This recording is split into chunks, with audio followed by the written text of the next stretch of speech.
नमस्कार आदावर्ज, मैं हूं दानिश रिजवी और आप देख रहे हैं इंडिया न्यूज उत्तर प्रदेश उत्तराखंड। आज हम बात करेंगे सियासत के पलटू राम के बारे में। आखिर वो कौन है जो यूपी की सियासत का पलटू राम बनता जा रहा है। उत्तर प्रदेश की सियासत में एक नाम 2017 के बाद से लगातार सुर्खियों में रहता है। एक ऐसा नाम जिनके बयानों से लोगों को मजा भी आता है और उसी मजाकिया लहजे में बड़ों बड़ों का कड़ा संदेश देने में माहिर है। उस शख्स की अजीब व गरीब जान पहचान है। रंग पीला होता है, निशान छड़ी की होते हैं। सबके सामने डटी रहती है ये छड़ी। उत्तर प्रदेश में सिर्फ 6 विधायकों वाली पार्टी सुहेल देव भारतीय समाज पार्टी के अध्यक्ष ओम प्रकाश राजभर की जितनी चर्चा होती रहती है उतनी तो बड़ी बड़ी पार्टियों की भी नहीं रहती।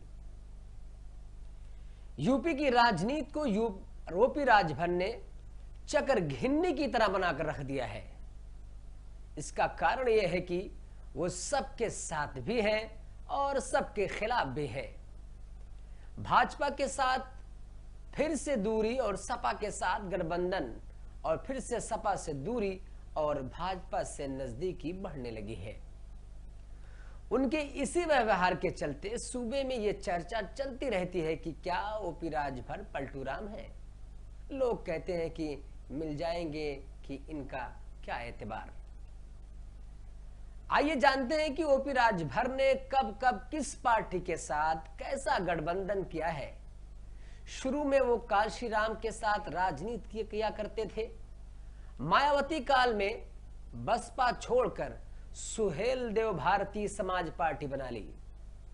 चुनाव भी लड़ते रहे लेकिन सफलता नहीं मिली।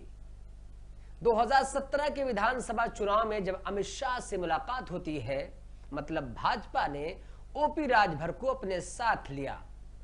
वो पहली बार विधायक बने। योगी सरकार में पिछड़ा वर्ग कल्याण एवं दिव्यांग कल्याण और जन विकास मंत्री बनाया गया। कुछ महीनों बाद थोड़ी सी खटास होती है और सरकार सबको बाय बाय कर गठबंधन टूट जाता है और भाजपा से उनका मन भी भर जाता है। उन्होंने गठबंधन तोड़ लिया। 2022 के विधानसभा चुनाव में वो अखिलेश यादव के साथ खड़े हो गए, खुद भी जीते, उनके और 5 विधायक भी जीते।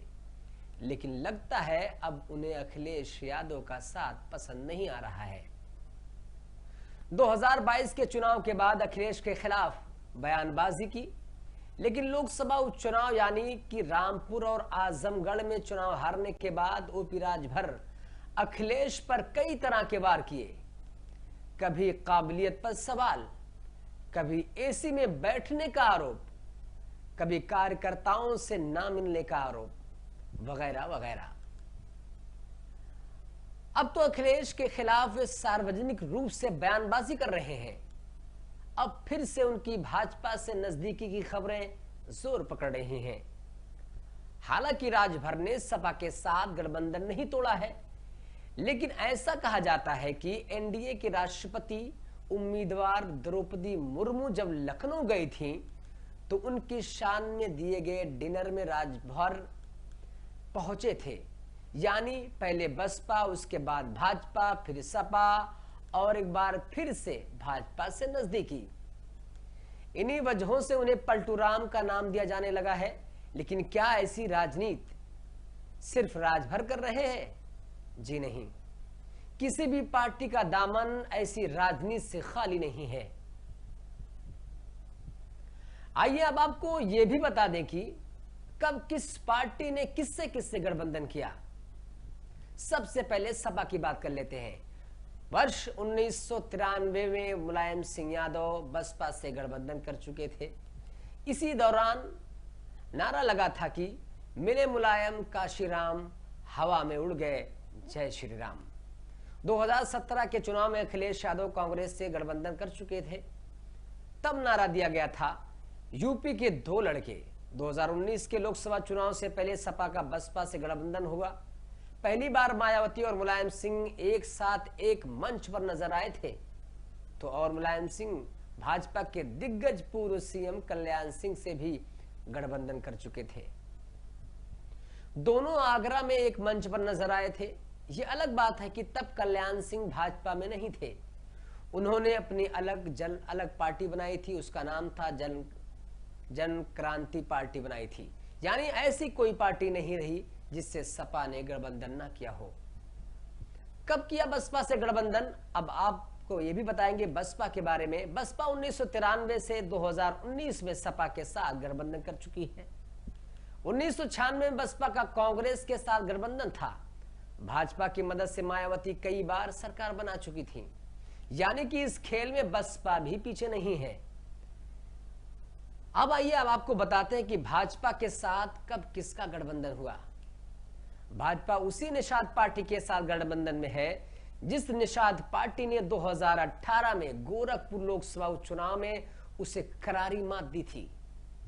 योगी सरकार में मंत्री संजय निषाद के बेटे प्रवीण निषाद सपा के साथ मिलकर भाजपा को हरा चुके हैं।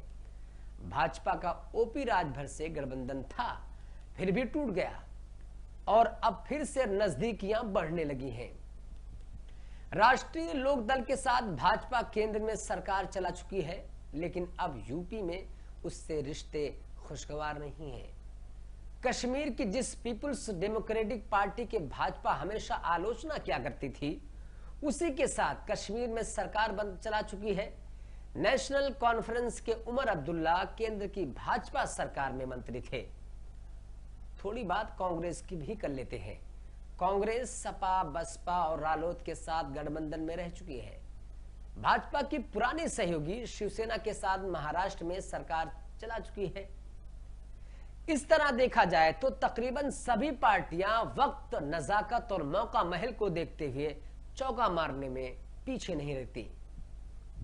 बहरहाल ये रही सभी पार्टियों के गठबंधन की बातें, लेकिन जिसकी हमने शुरुआत में चर्चा की थी, क्या वो मतलब ओपी राजभर फिर से सपा का साथ छोड़ने वाले हैं? क्या भाजपा के खेमों में जाने वाले हैं? क्या अब अगला निशाना मायावती की पार्टी तो नहीं है? ऐसे कई सवाल हवाओं में गर्दिश कर रहे हैं, जिसके बारे में भविष्यवाणी करना जल्दबाजी होगी। लेकिन इतना तो तय है कि ओपी राजभर के मिजाज में सपा के लिए सख्ती दिख रही है तो बीजेपी के लिए नरमी दिख रही है। ऐसे में अपनी बात खत्म करने से पहले यही कहूंगा कि बदले बदले से सरकार नजर आते हैं। हमारी ये वीडियो आपको कैसी लगी? अच्छी लगी हो तो कमेंट कीजिए, लाइक कीजिए। नमस्कार, आदाब।